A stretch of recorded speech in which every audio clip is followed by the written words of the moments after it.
Hey, everybody. Welcome back to the Dancing Sober podcast. We would like to remind you to please subscribe. Please like and subscribe. It's important that you subscribe to this channel because it really helps the progression of this channel. So hit that button down there below. It costs nothing.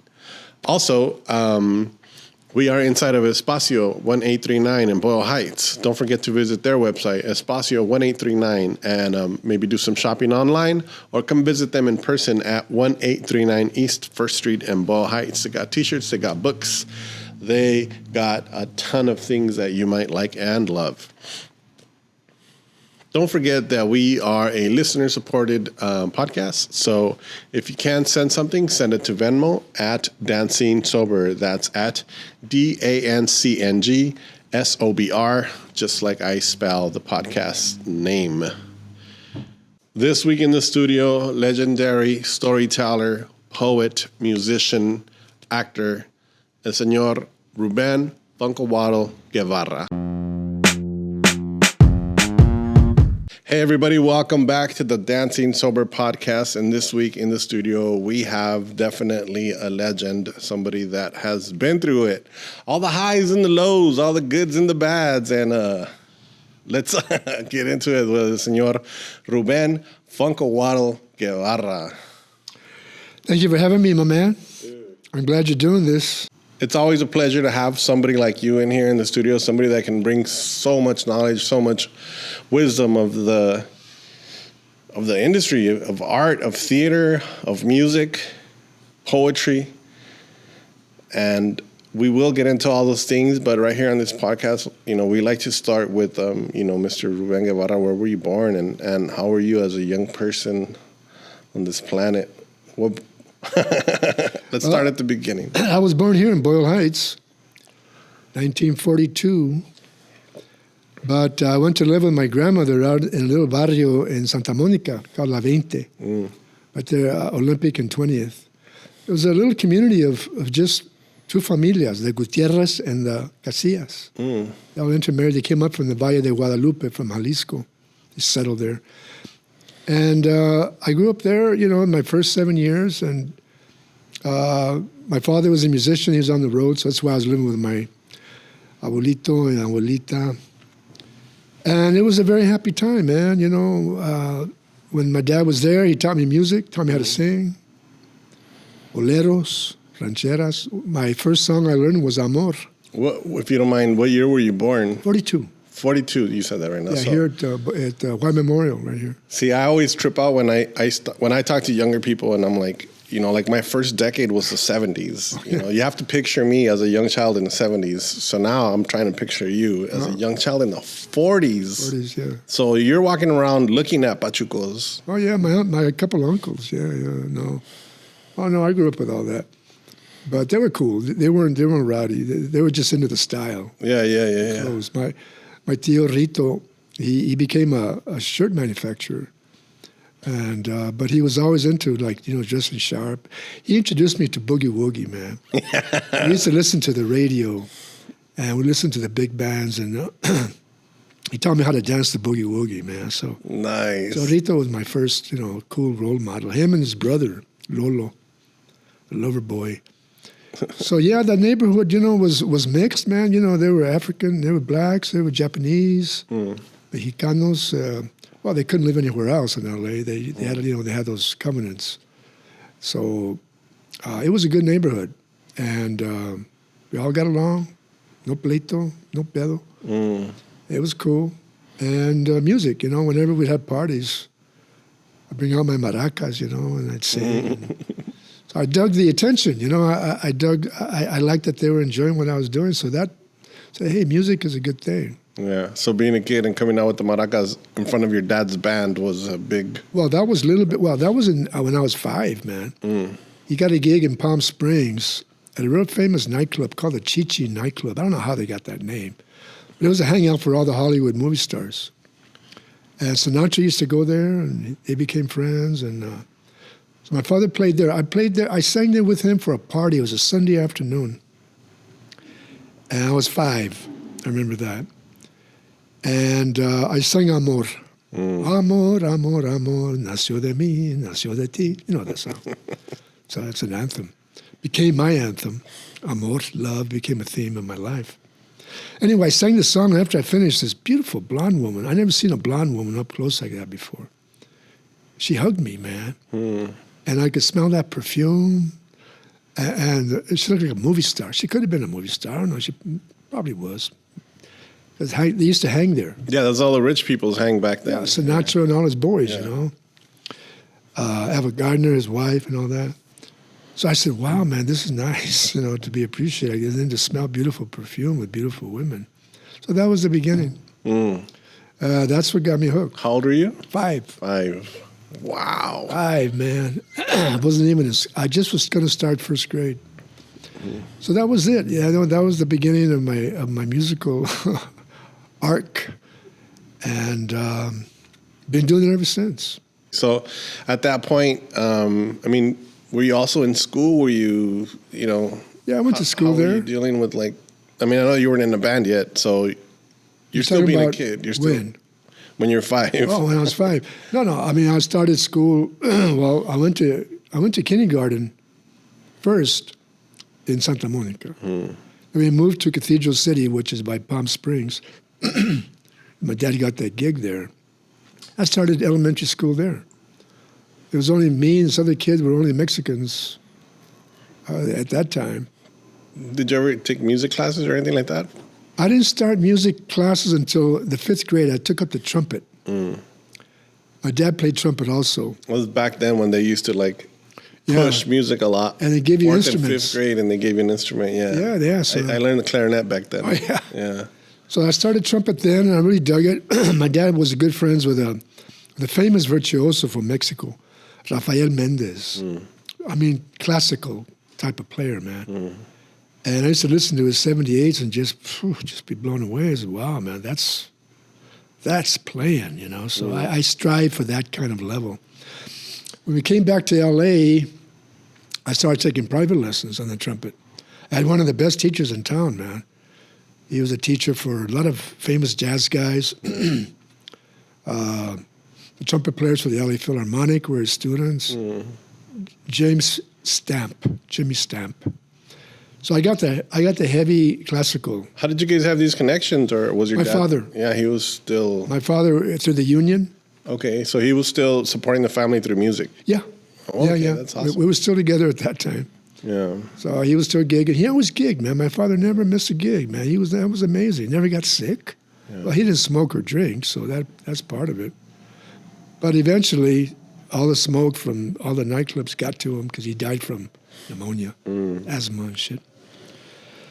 So yeah, no, I started taking classical trumpet lessons, man, reading and just the whole thing. 50s.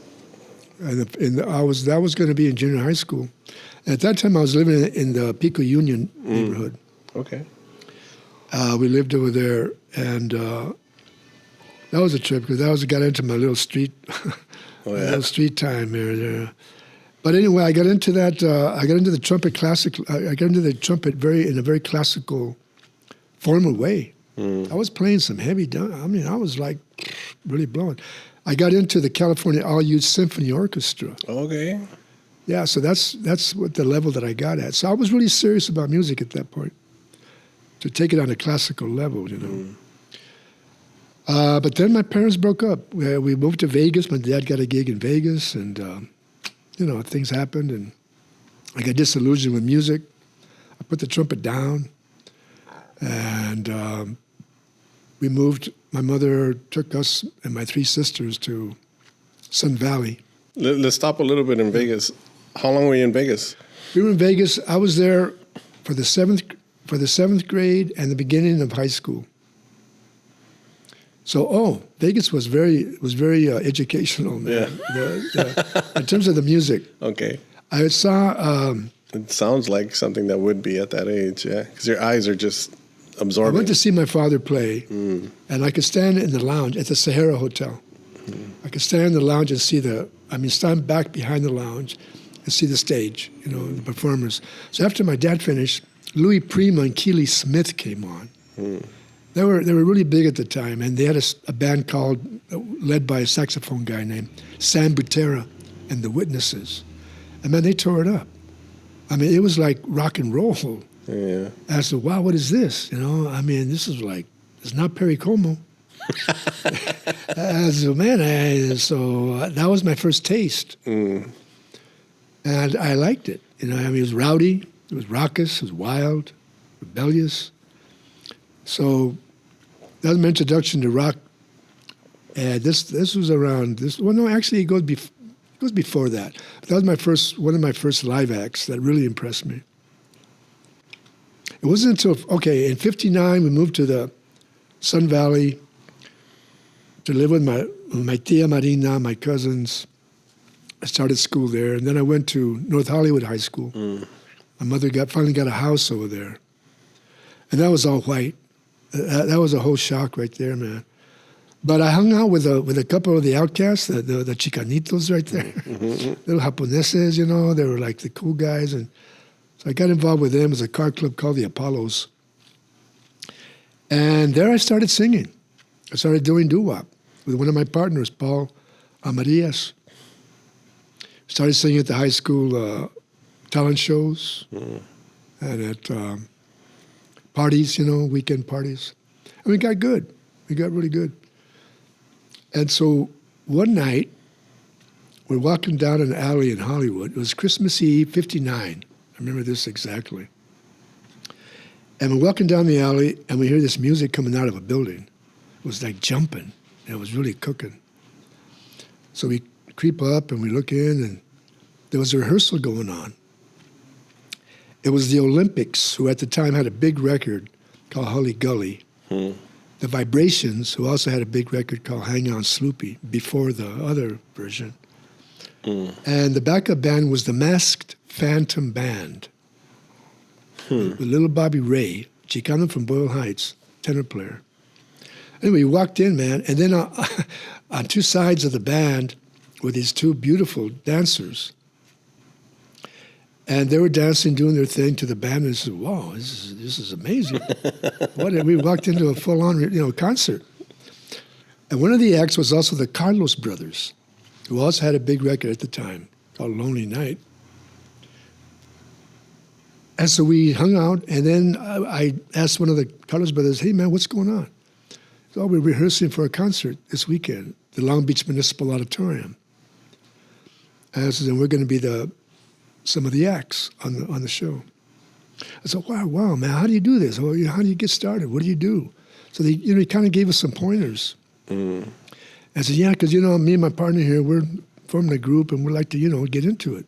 So we'll come down to the concert, and check it out and, see for yourself. Well, let me tell you, man, that was like Halloween, New Year's Eve, my birthday party, all wrapped into one. They rocked the house. And check it out. The band, they were called the Masked Phantom Band. Yeah. So they were remember the cartoon strip, the Phantom?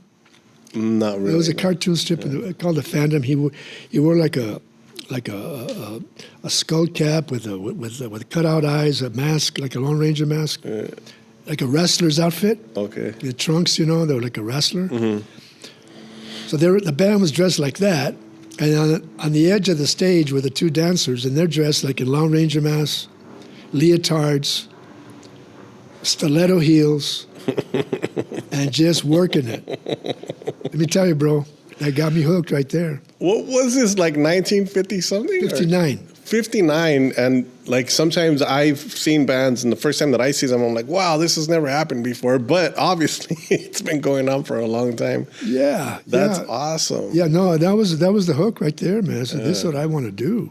It was just very exciting and colorful, and just in a way liberating. It was like, damn, it's like no holds barred. Yeah, like the freedom to do what you want. You saw it. Yeah, but it was like tight. It was organized, They were a great band, man, tight band. Love it. So later, we started singing around little coffee shops like that, and then eventually we got noticed by this producer, Bobby Saunders, African-American cat, and he liked us, and we auditioned for a label that he was involved with, Cleveland Records. This is now 61. And we were hired. We were signed.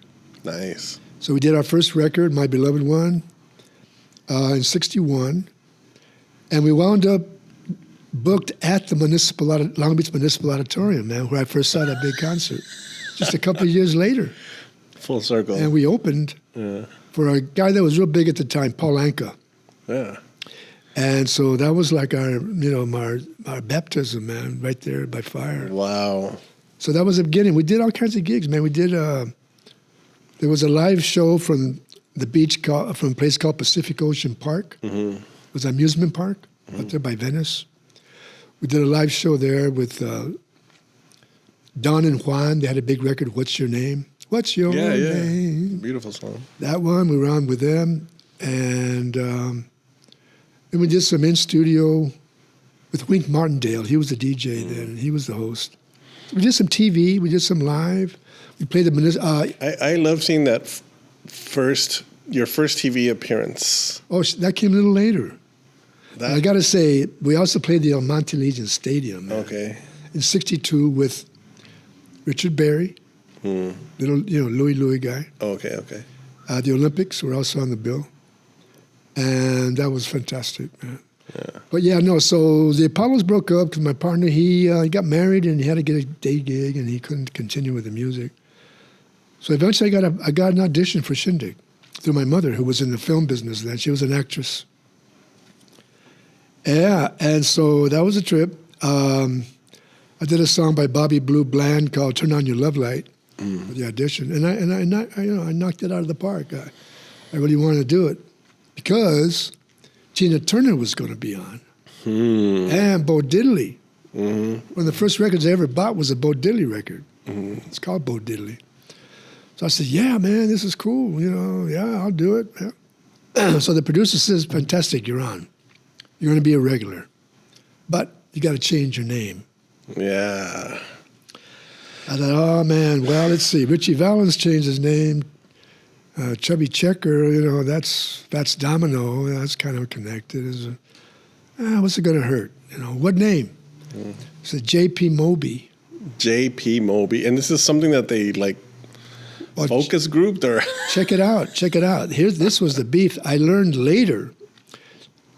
There was a guest that they used to have on, a guy named P.J. Proby, singer, originally from, I think, Austin Texas anyway. Became a big deal over in London in the mid-'60s. Great singer, though. He really could sing. Anyway, evidently they had a fight, argument. So they were going to get back to him through me, man. That cold-blooded, that's Hollywood, Holmes. That's Hollywood, right there, metal.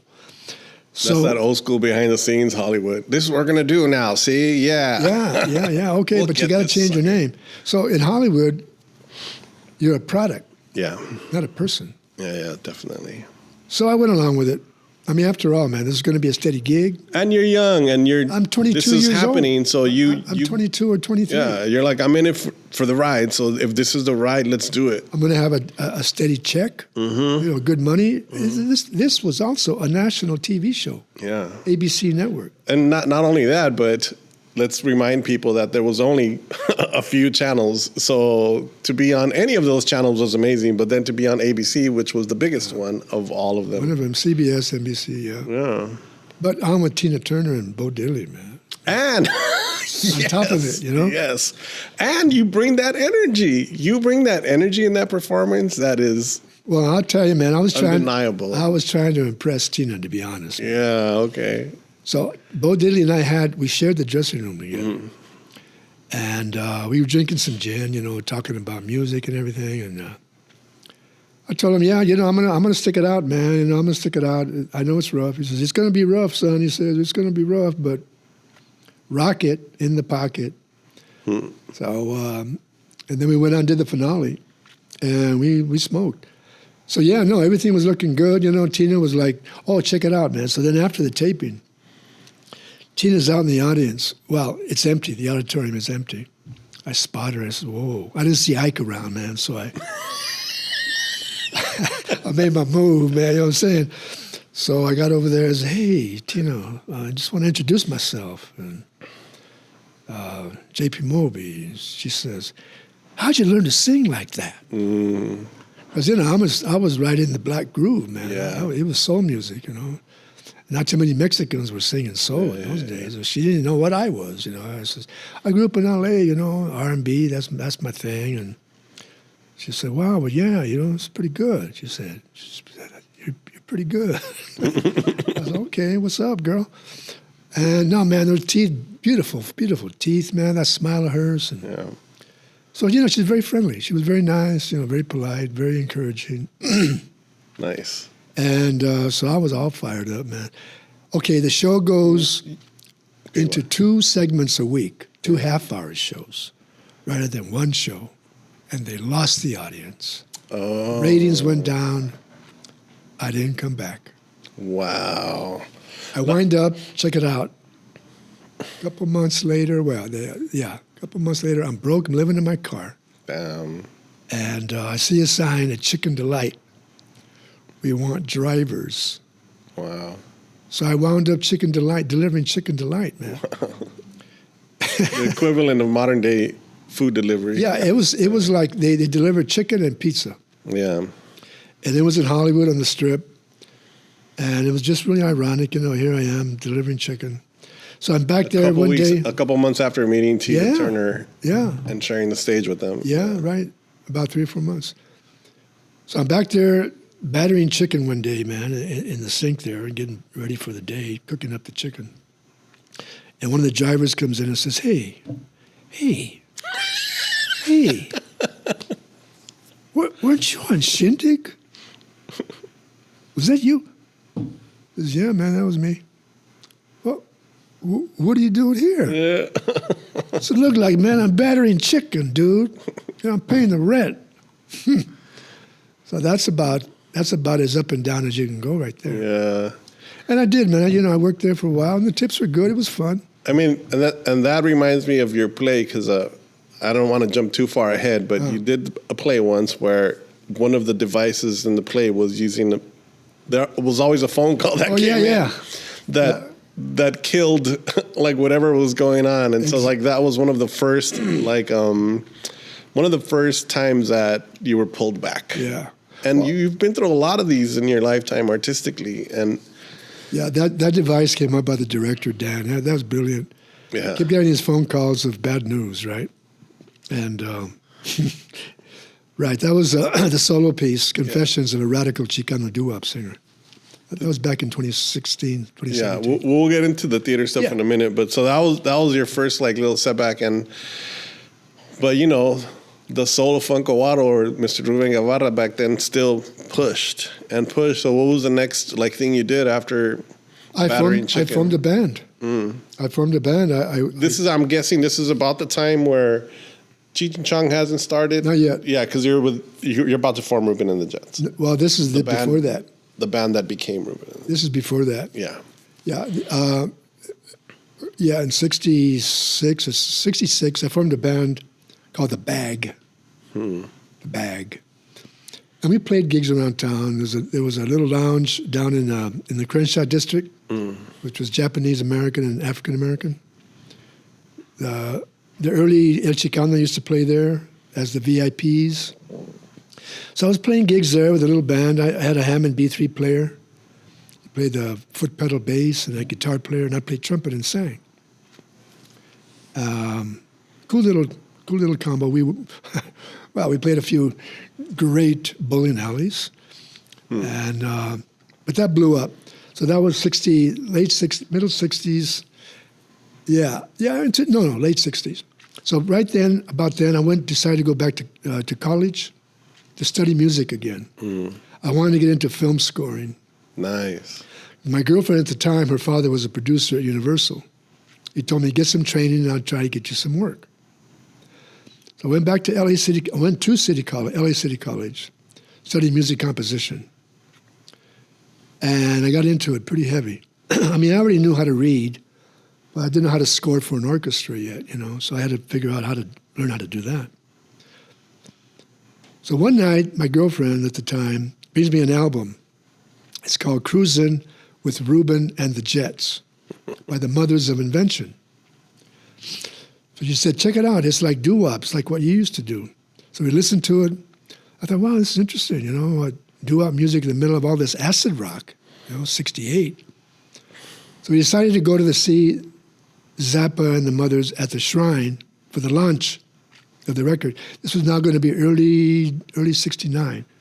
That record came out in 68, but early 69, they did the big launch. So we went, and dug the show. It's incredible. And I wanted to go backstage and meet him. So it's just me and my girlfriend. I'm dressed up pretty cool, you know, I'm looking sharp. And she was a model, so she was looking fabulous. So we walked back, and the guards just let us in, man. They didn't ask for passes, nothing. It was like divine intervention. I think you already carried yourself because you had already been in that world, so you carried yourself like the artist that you are. Yeah, I mean, I just, you know, I wore my best clothes. And Yeah. Anyway, so we walked in, not a problem, and there was Frank holding his baby. I don't forget which one it was. And I went up to say, hey, man, thank you for doing doo-wop in the middle of all this crazy acid rock. And I used to be a doo-wop singer. And by the way, my name is Ruben. Yeah. He goes, yeah, that's a grand name. Well, thank you. He says, are you still singing? I said, well, not so much, you know. You got any demos? I said, yeah, I got some demos. Bring him by the studio sometime. Gave me his address. But I didn't go because I was still really into studying music and get into film scoring. Mm-hmm. So a couple years went by to 72. I had staged a musical in 71, my first theater piece called Who Are the People? Mm. And it was an anti-Vietnam War piece at a place called The Factory. This is 71 at The Factory in West Hollywood. The Factory was a private club run by the Rat Pack. Wow. Sinatra, Sammy Davis, Dean Martin, all those guys. Yeah. But they opened it up for weekends for private stuff. So I was able to put this piece on there. I had a 10-voice gospel choir that I was singing with while I was at L.A. City College. They were on. I had a 7-piece band, 3 African-American ballet dancers, and 3 actors, and a roving vagabond troubadour guy. I love that. That's his title. I love it. So it was called Who Are the People? Okay. 71. And it got a great review in the L.A. Times, man. Blew my mind, you know. I mean, here I'm a new guy, first piece out, and I get a great review. Call it a tour de force. Nice. I said, wow, this is where I'm going to go. I'm going to go into theater. You can combine dance, you can combine music, you can combine a message, and it's alive. And so that was what I started to go into. I wanted to go into. All right, then in 72, after that play, in 72, I was living in Silver Lake, and I used to do all my business at a phone booth down the hill. I didn't have a phone. So, I just love these images because, I mean, you got to picture that with all the quarters and the little thing. And then, dimes, whatever, man. You know, putting in the change when they told you to. So I'm doing there, and then I'm coming out of the booth, and I run into an old friend named Bob Harris, keyboard player, with Zappa.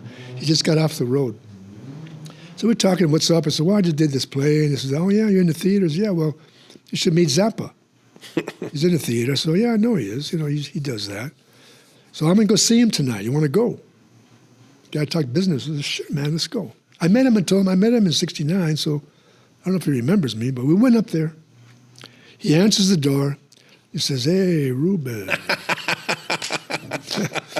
You never call. Frank, what's up?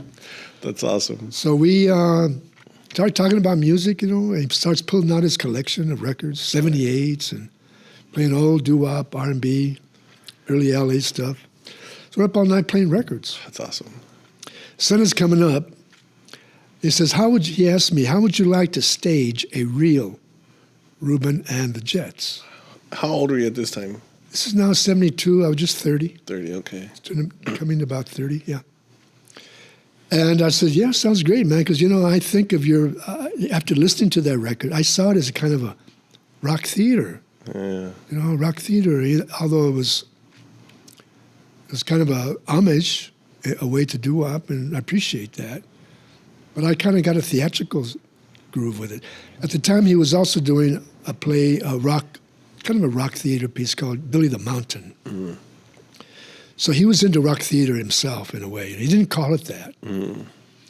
So I said, "Yeah, man, let's do it. You know, hey, let me see if I can find some guys." And no, wait, hold on, whoa, hold. First, I said no.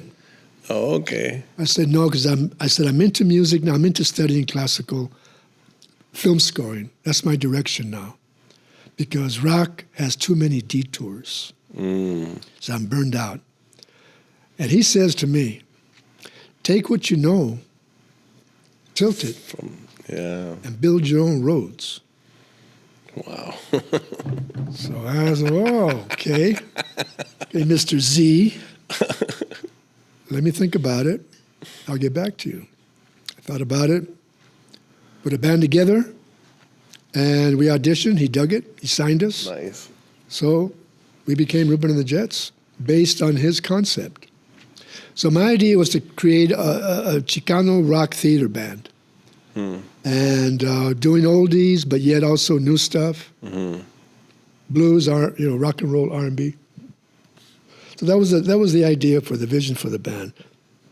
I wanted to be a Chicano rock theater band. Mm. But the band wasn't going for it. Mm. They wanted to just be a straight-on rock and roll band. Mm. They didn't want to go for the props and for any staging and all that. Well, it became a problem. But that's what they signed up for, right? Well, they didn't know it was going to be theatrical so much. Okay. They didn't really sign up for that. I could have fired them and started with a new band, but we were already in the midst of rehearsing and everything. And I said, "Okay, we'll just play it out and see how it goes." So we toured. We toured with Frank. End of '72, did a West Coast tour with Frank. And then we did the album, For Real. Mm. And that came out in April. And we launched it. Well, one of the first launchings was at the Palladium. We opened for Frank. It's packed, man. A lot of East Siders there. Yeah. A lot of raza. They dug us when we came out. We got an encore. Nice. Got an encore there. 5,000 people there at the Palladium. Then we played the Winterland in San Francisco. We opened there for Zappa, another band called Foghat from England. And then we went to the Paramount Theater in Portland, Paramount Theater in Seattle, and then the Agrodome in Vancouver. Hmm.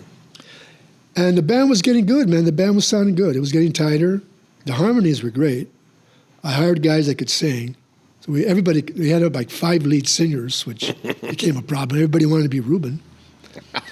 But I played it out. I said, okay, this will play itself out, and we'll do what we can. I want to do another album. We did another album, and for the second album, Con Sanfos, we had a stage. We had a stage built, well, like props, a set, and it was like the corner of Whittier and Soto. Like the album cover. Like the album cover. Which is historic.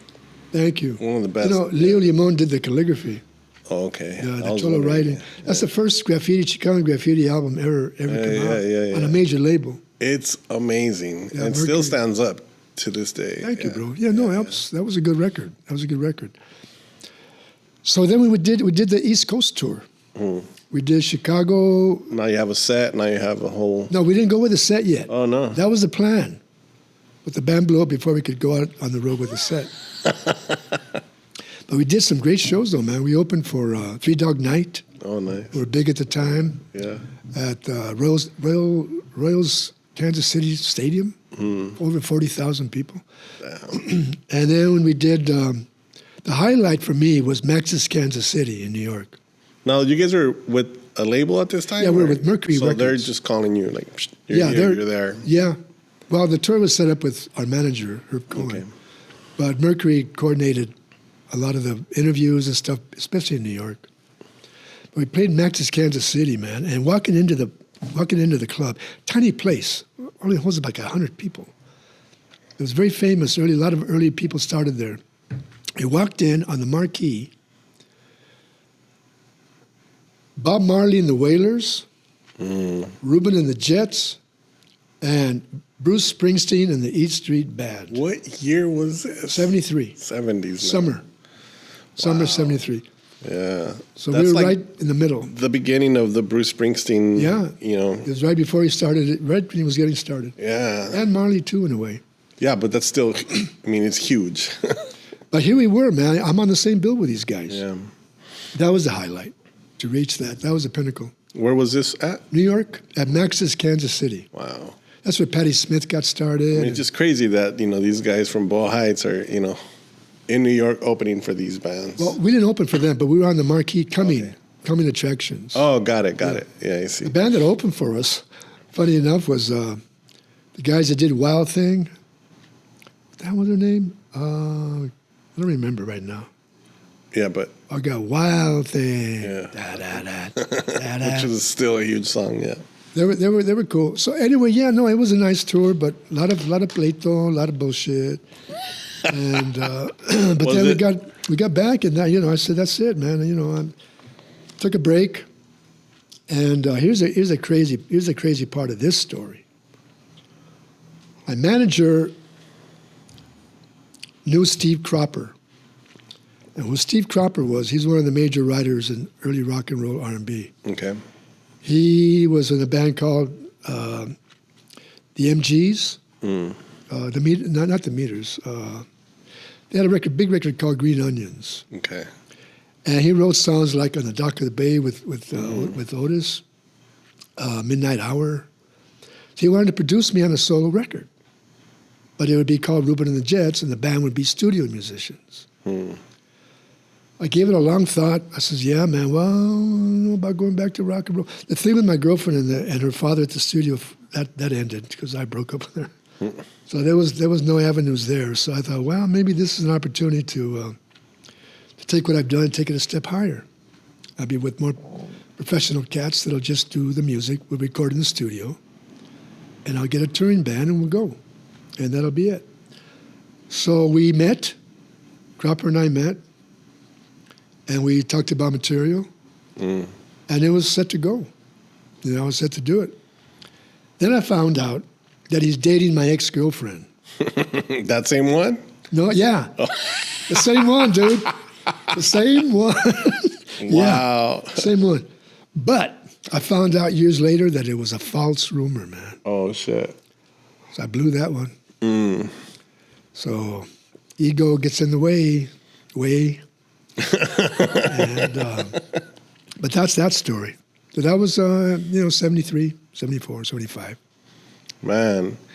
But you're still constantly like being in the music business, and it seems that you still continue to like find avenues to make things work.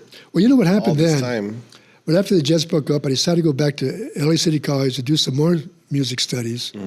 I also studied theater as well, but I also took Chicano studies. And this is 73, 74, around there. And I learned about, pre-Columbian history, man.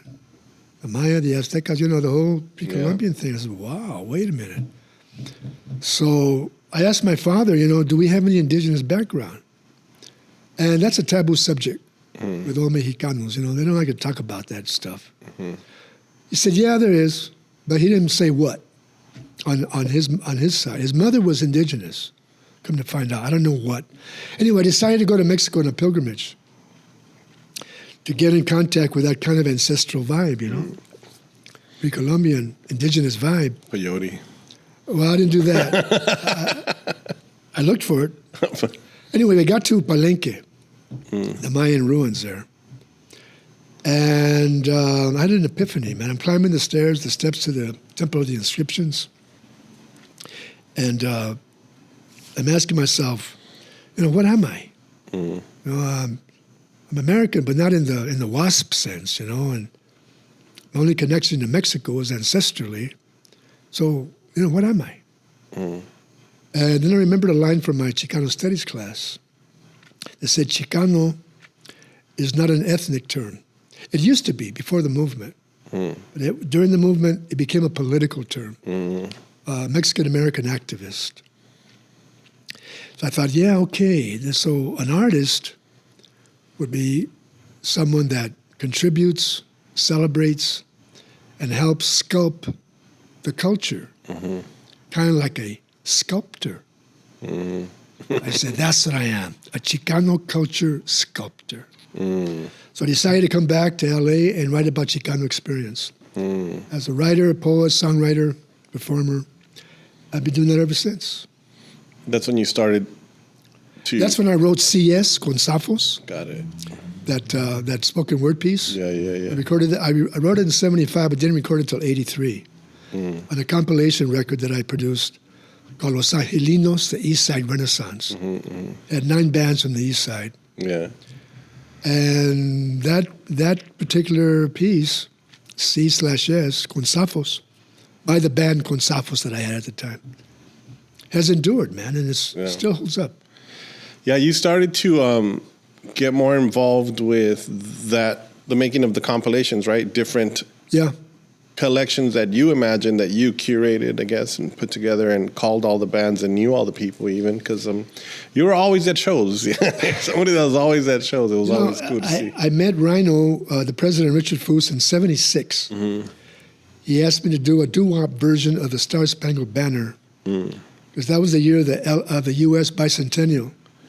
So I did. I don't know if you ever heard the doo-wop version, Star Spangled Banner. I don't know. Anyway, that came out, and that was kind of an underground hit. It was cool. And so back in, and then in '83, when I formed Con Zafos, I did a show, I produced some shows at the Club Lingerie. It was a very hip club in Hollywood at the time. And I wanted to bring in the East Side bands out there. So I brought Los Lobos, and they were just starting up. Cannibal and the Headhunters, I got some of those guys together. 2 guys from the Jets that I still worked with, and my new band, Con Zafos. We did 2 shows there, sold them out. It's a big deal. And then we went back in '84 and did a Dia de los Muertos show there with danzantes mixing it up with breakers. It was wild. Prince was in the house, man. Wow. Yeah. That blew my mind. So, I was starting to bring East Side consciousness music to the West Side, to the Hollywood area. Lobos were doing that too. And so then at the time I met Richard, we decided to put together a label to focus on Chicano music, history, and current. So the label was called Zanya. So now what word means forever. Okay. Always, forever. Always and forever. So that became the title, and we produced 3 records. The first was The History of Latino Rock, with Valens, Midnighters, Cannibal, all the major guys. Second one was Best of the Midnighters, all of their biggest hits. And the third was a compilation of current bands in the East Side at the time, early 80s, called Los Angelinos, the East Side Renaissance. The cover is cool, man. The cover's by Willie Edron and Gronk. They did it at City Terrace Park. No longer there. So that was the beginning of my relationship with Richard and doing these compilations to document our work, history of our music. It got good reviews, man. The New York Times gave it a good one. Dave Marsh, Boston Phoenix gave it a good one. It's not just Richie Valens. There are other artists involved. So everybody got a good review about it and noticed, So that was good. I wanted to document our work. I think that's so important, but sometimes it's also so difficult to get the young people to listen to or to pay attention to some of the stuff that has already passed. Well, but it's funny. Right now, there's kind of a resurgence of doo-wop out here with the Sinceres. No, definitely. Like I think black music and like old rock and roll white music, like they all have like a support system of young people, but like Chicano old stuff doesn't always get supported by the youth. Do you think, this is just a thought I'm having right now. Yeah, that's a good thought. Well, R&B and oldies will always be part of our culture. Yeah, of course. That's like our folk music, And, I don't know. In terms of now, like I say, there's a couple of groups out there doing doo-wop. Yeah. But there's still a lot of traditional music going on. Yeah. Quetzal, Santa Cecilia. But as far as rockers, I don't really hear many rockers out there right now. Yeah. You know, rock and roll, you know, R&B, soul. But I don't know, you know, just, you know, every generation has their soundscape, you know, and that's their soundtrack. So they listen to what's happening at the time, you know, and what's happened before was like passé for them. Yeah. They don't see it as, except for the classic doo-wop music. Yeah, I mean, there's definitely kids that listen to the old stuff and stay on top of it. I guess I don't know how to exactly voice what I'm trying to say here, but I think that a lot more people should listen to it. This is, I guess, what I'm trying to say. Yeah, well, you know, like I said, the young people, you know, they have their own scene. Yeah, or like that our history should be held equal to other histories is what I'm trying to say. Well, maybe that's not pushed enough, you know. Maybe I didn't push it enough in the schools and stuff. I should have done more touring of it. Yeah. To educate and say, hey, this is our history, our musical history. Listen to it. Maybe I will. Maybe that's something I should do.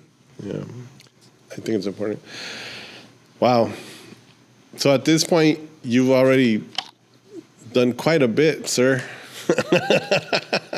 We're talking about 80s. Yeah. That's in the 80s. And we missed the Cheech and Chong episode. Yeah. Oh, yeah. We got to go back to that. That was 77. So as a kid, I was probably like 10 years old. 77. No, well, Cheech and Chong's next movie was like 77, 78, 79.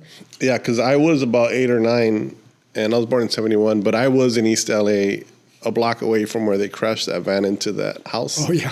So I got to see that. City Terrace? Yeah, I got to see that being shot. Yeah, and I saw Thomas Chong. I didn't see Cheech, but at that age, seeing Thomas Chong come out of that little liquor store that we lived next to because he was getting the soda, he just was glowing with like an aura of like genius. I don't know. He was amazing to me. And I was this little kid that my uncle took me over there on handlebars of his bike. Vamos a ver, you know? Oh, yeah. Yeah, anyways. Yeah, so that's 70s now. Yeah, so anyway, 70s, I auditioned for Up in Smoke first. 76, around there. Yeah, Lou Adler, the director, saw the album, saw that little 45 that I did for Rhino, the Star Spangled Banner. I'm wearing a zoot suit, and I'm saluting the wall, Placa Viva America. Nice. So anyway, Lou Adler got a hold of that. I don't know how he ever got a hold of it. So he got a hold of me. I auditioned. He had to be researching East L.A., so. You know, he's from Boyle Heights. Oh, okay. He went to Roosevelt. Oh, then yeah, it's pretty easy that he came across that. That's right. He knows what's up. So I got the gig to be a trumpet player in the backup band, Cheech and Chong backup band. And that's when I really got to know Cheech. No, actually I didn't meet Cheech. We were on the same bill at a concert at San Diego State. 73, I think. It's like a Chicano Woodstock, man. Nice. It was Malo, Tower of Power, Nice. Azteca, Wow. Ruben And The Jets, Elijah. It was heavy. It was like a Chicano Woodstock. Yeah. Anyway, I saw Cheech work there. We didn't meet. Anyway, we're working on doing the audition with him, and I had to be sitting with them, backseat of a car. Cheech on one side, and Tommy next to me, and I'm in the middle. And we had to improvise, just throw stuff up in the air and react. Like a screen test. And I cracked up so much, man. I couldn't keep my lines. I couldn't think of anything. But I got the gig. So I got to meet Cheech there. Nice. And we became good friends. And with Tommy and Lou. To this day, Lou still supports my projects, man. Nice. Donates. He donated for the documentary that we had on BBS. Okay. So anyway, that's the beginning of a long friendship. And Cheech was a fan of Ruben and the Jets on top of it. So, it was like real sweet. So we did Up in Smoke and became, cult classic. And that led to next movie. I worked in that a little bit. Became Cheech's stand-in, although I'm taller than him. But it's a job. Yeah. A steady gig, man, He's looking out for me, man. He's watching out for me. So that worked out nice. And we got to the movie called Nice Dreams. I finally realized my dream to write music for a film. I wrote the title song for that film. And I'm still getting residuals, bro. Nice. And it's nice, dude. Yeah. I'm telling you, it pays the rent. Cheech and Chong never dies, bro. You know, that's crazy. They're right? out there, man, and they're shown all over the world. And I get checks from Denmark and everywhere. That's awesome. So that was real nice. That was very sweet. And to this day, we're still close. I went to Cheech's opening, the museum. Tommy was there, and it's good to see them together because there was some Veinte there for a while. Yeah. But they were happy, man. I was there talking with them. We had a good time. So Cheech now, I mean, he's now the godfather of Chicano art, Yeah. Padrino. So, the friendship started way back then, man, 50 years ago. Damn. And did you ever write music for anything else? No, I did not. No, I think but you still can, so. I still can.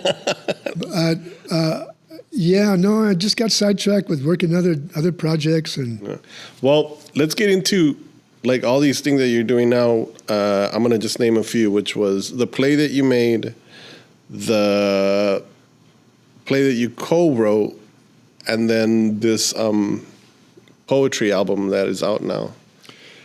Yeah, in, 19, where are we at here? 2016, I started doing some work with Casa 0101, that little theater here in Boyle Heights, with Emmanuel Delange. Like, we have to also, like, mention how connected you remain. Like, you remain connected. You go to shows, you shake people's hands, you shake young people's hands, you meet the new people that are doing work. You're always connected to people, so it's not hard to imagine that you're still, like, to still see you, like, doing a show at Casa 01, and... Well, I moved back to Boyle Heights 40 years ago. So I've been, I didn't grow up here, I grew old here. And, I love the little theater, man. It's a great little theater.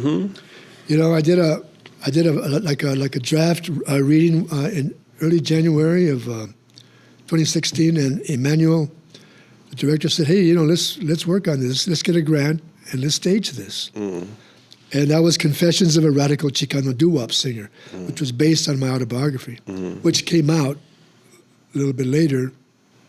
University of California Press. It's available. It's on Amazon.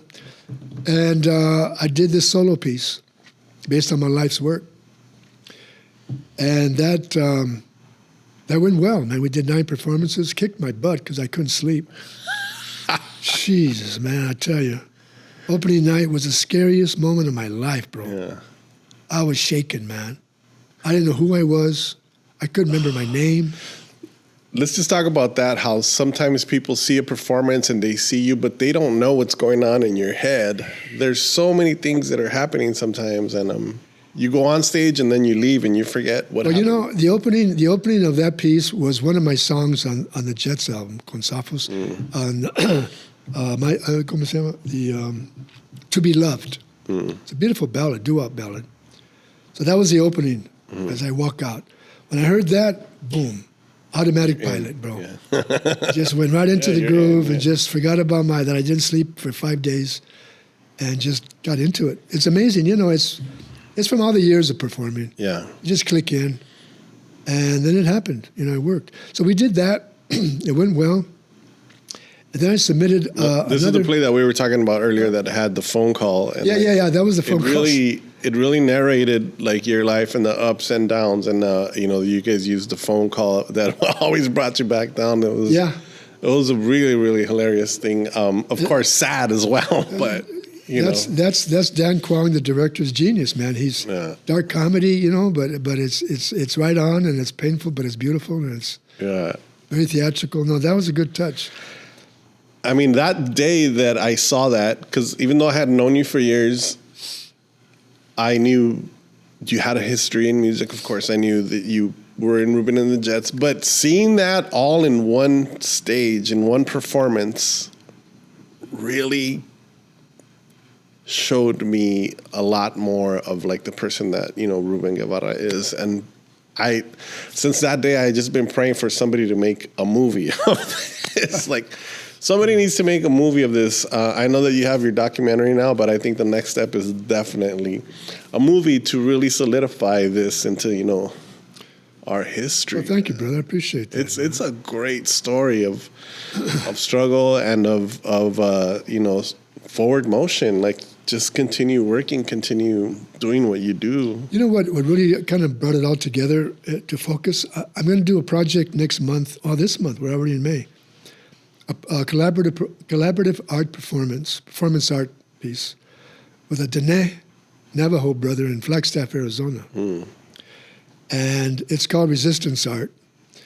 And we created this piece in 3 movements.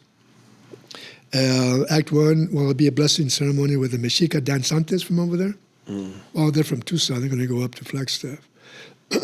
I do 20 minutes, the first act. He does 20 minutes. And then the third act is a closing with everybody. With a drag performer, trans woman, native, Diné, another indigenous person who was a queer performance artist, dancer. And the theme of it, I'm doing a poem called Warriors of the Heart. And it talks about the destruction of Tenochtitlan and the last speech that Cuauhtemoc, the last emperor, told the people.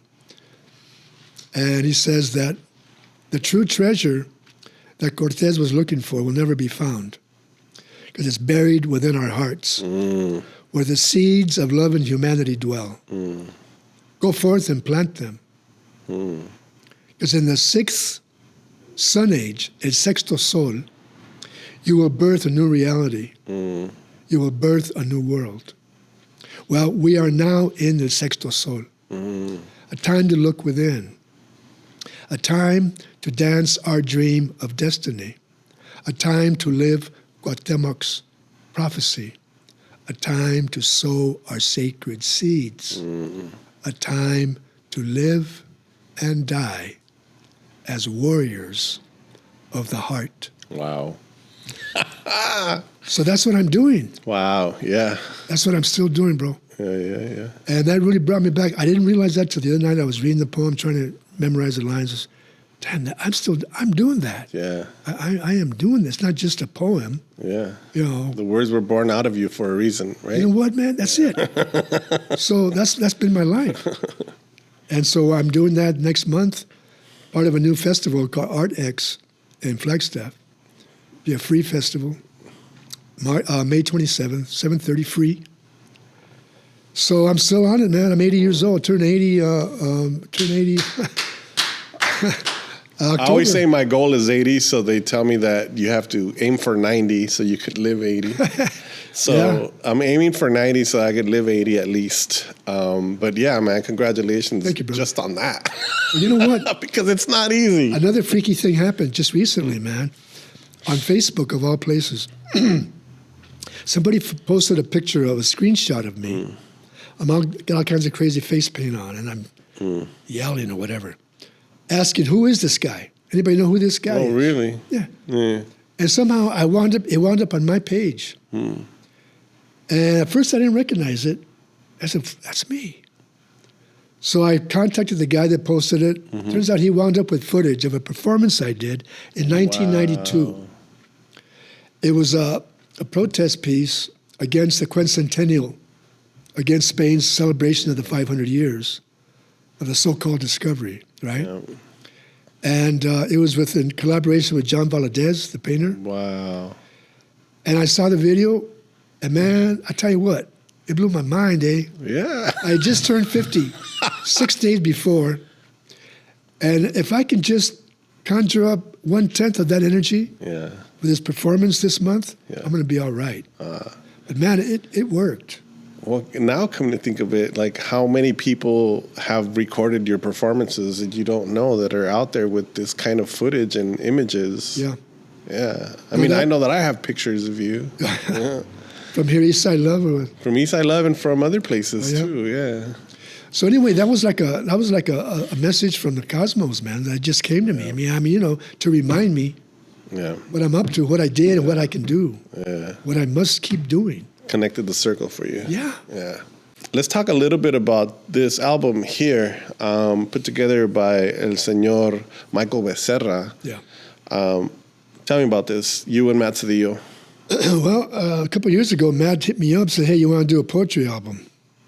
I'll do one side, you do the other side. And I suggested, well, maybe we can collaborate on a couple. You do a stanza, I'll do a stanza. Mm. So we agreed, and we went into the studio up here at the Boyle Heights Arts Conservatory with Michael Becerra. And he engineered, and we recorded it. And he did the layout, beautiful layout, photos. And so now we're releasing it. We did a soft launch over here at Tonali last week. And we're doing another launch on the west side at Beyond Baroque. Okay. This Friday, May 5th, 5 de Mayo. Where is Beyond Baroque? Beyond Baroque is in Venice. Okay. Let me give the address here. Is 681, I believe. Let me see. I'll just put it underneath. Yeah, 681 Venice Boulevard. Okay. Anyway, Beyond Baroque is a legendary literary center. Okay. For the west side, I mean, it's been there forever. So we'll be there on Friday. So I collected some of my better older stuff and some of my newer stuff. Got about 6 or 7 on there. And Matt has about the same. But it's kind of an intergenerational thing, Mm. And he's a pretty fierce guy, and I'm a little more laid back, but still got a little fire burning. So that's out, man. Yeah, Grito de los Dos de los is the title. I love it. And it's available on multimediamilitia.com. I believe that's it. So yeah, it also comes with a download, digital, so you have both. If you don't have a turntable. Yeah. So I feel good about it, man. It's a good project, and I never recorded my poetry before, so I'm not really known as a poet. Although I've been teaching poetry for over 30 years. I mean, you're definitely a poet. Well, I'll tell you, I learned how to write by teaching it. Mm. I've taught in prisons, juvenile halls. I was 11 years as a poet in residence at Metropolitan State Hospital, facility for the mentally challenged, and that was intense. Mm. And that made me a poet. Teaching, you become a poet by teaching it, living it. That's where I'm at now, is in the poetry category, doing that. Again, like I say, I'm doing this performance piece this month. God, we're already in May. If anybody's in Flagstaff, come on by. It's crazy to think that, at this point, with everything that you've already done, to ask the question, so what do you see in your future? But we do wonder, you have this show coming up, but are you working on other projects that you're still putting together? There's I want to make another music album. Mm. I feel like singing again. It's been a while. Mm-hmm. Some new stuff, some old stuff, but some ballads, amor. I like to sing amor. Yeah. That'd be full cycle. One of those albums that you can just do sitting down on stage. Yeah, something like that. Remember Teddy Pendergrass did that once? Oh, man. What a great singer, man. A whole set just sitting down on stage. I wanted to do an 80th birthday concert here in Mariachi Plaza, but I had trouble with my leg. I had an operation on my leg, but I may do it this year. I don't know. Maybe next 81st birthday. Yeah. But I want to have a big blowout. Well, let's talk a little bit about, your son now did the documentary. Oh, yeah. And where's that going? And that's available on PBS. So we do want people to go to PBS. It's also, I think, on YouTube. It's on YouTube. Yeah, it's on YouTube. Or if you have the PBS app on your TV, you could watch it there as well. So, very proud of that project. My son, Ruben Guevara III. What's the title again, so they can look it up? Gonzafos. Gonzafos is the name of the documentary. Based on 6 decades of my life. You got an Emmy nomination, bro.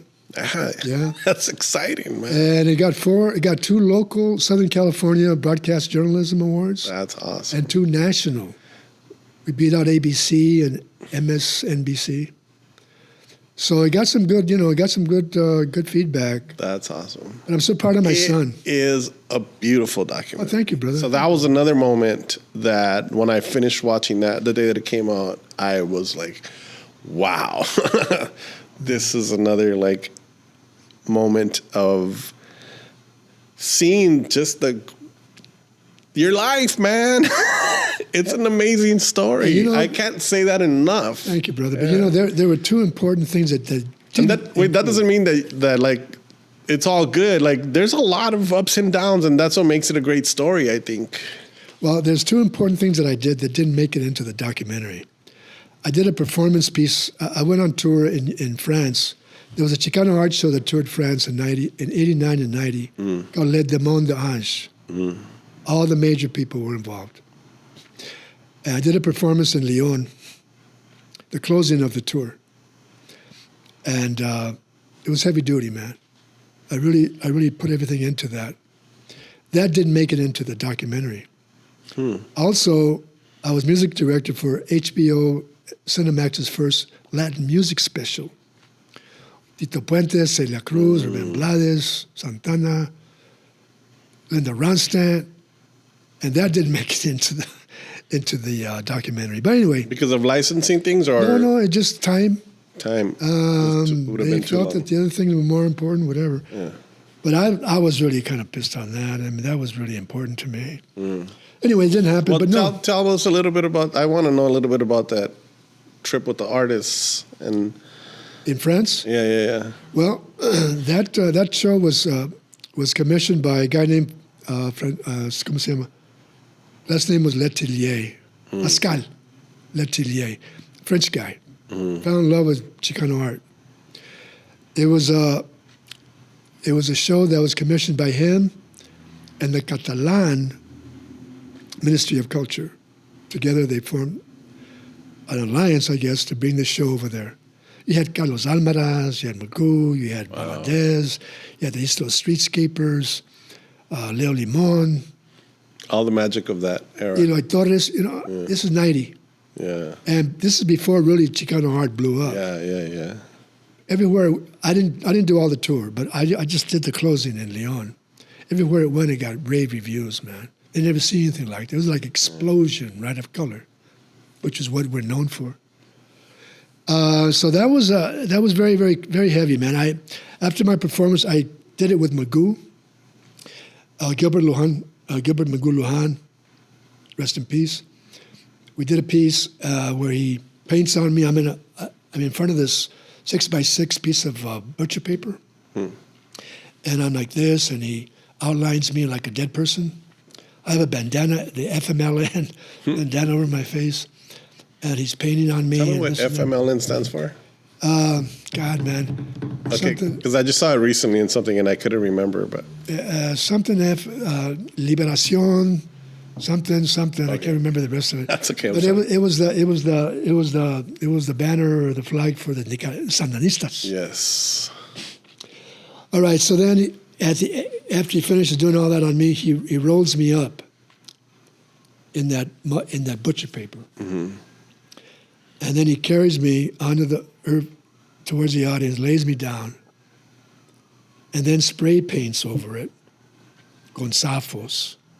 He does it like a Four Directions thing. And I'm in there dying because the aerosol, I didn't realize it was going to really mess me up. I'm in there like, and then I just burst out of the paper, man. Which was I was going to anyway, but I did it sooner. And it's like coming out of a cocoon. Okay. And I had this different shirt on. And then I led the audience into the gallery, which was right next door. And I taken the copal burner, lit, and we get in there. So I took the audience into the gallery, and before every one of those major paintings, I would say con sapos and have them repeat after me. Boom, boom, boom, boom, boom, boom. All the pieces. That's pretty awesome. And at the end, I put my copal burner down and did a little prayer. Yeah. So that was Lyon. And I did it again a week later up at a festival in Rennes, France. Big international festival, Transmusicales. And that was a collaboration. Patsy Valdez was with me on that one. Eloy Torres, Yolanda Gonzalez. Anyway, Patsy painted on me there. And that was heavy, man. That was a heavy moment. Collaborated with all those people. Yeah. I like to collaborate. It's history right there. That's the kind of stuff that I wish was like in a documentary as well. Like that entire trip should have been documented. Should have been. It would have been amazing to like be able to see it. Yeah. You know, on with all the old footage, man. We have photographs. Photographs. Yolanda was on. She talked a little bit about that yeah? trip herself. Yeah. Yeah, she was on that trip. I love that. Yeah. We're definitely winding down towards the end. Is there anything that we haven't talked about that you would like to talk about? Well, East Side Love. Yeah. You know, I formed a new band called the East Side Lovers there. Yeah. Back in 2008, I think. And I got back on singing again, and I had an epiphany at Joshua Tree, and, you know, what am I again? Who am I? What am I? Why am I here? I'm a singer. I sing in many different ways. So I wanted to sing again, so I formed a band and great musicians, and we did a lot of shows there, and a lot of memorable shows. Yeah. And glad to see this still going. But like I said, I want to get back to singing again, man. Let's do it. I miss it. I got the musicians, so that's there. I want to do like a big review, you know, singers and horns and backup and Vegas style. Huh? A Vegas style type thing. More like James Brown, or you know, just like a Motown review. Okay. That would be beautiful. Bringing back a lot of those, you know, Little Willie G, you know, people like that and stuff. So I still got some air left, man. Yeah. I still got some energy, and we'll see where Creator takes me. Well, I hope that it brings more performances and more recordings and more videos and more stories, because we got to share these stories. Well, thank you for documenting, bro. I appreciate it. Thank you, Ruben. We have a question that we ask everybody at the end of each show, and it's a very vague question, so feel free to answer as vaguely as you want or not. And we only ask that you try to answer in one sentence. But the question that we ask everybody at the end of each show is, Rubén Funkahuatl Guevara, how do you do it? How do I do it? With the grace of the Great Spirit. Beautiful. Thank you very much, Mr. Funkahuatl. Thank you, bro. We'll see you guys next week.